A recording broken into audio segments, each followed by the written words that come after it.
From the cradle of humanity, one enduring truth resonates: children are the wealth of the poor.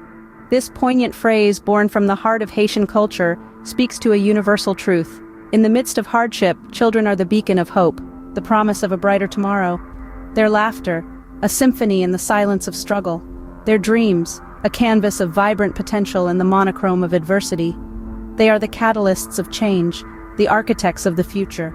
In the face of poverty, children are the wealth that cannot be measured in material possessions. They are the joy, the comfort, the love that enriches the spirit, that elevates existence beyond mere survival.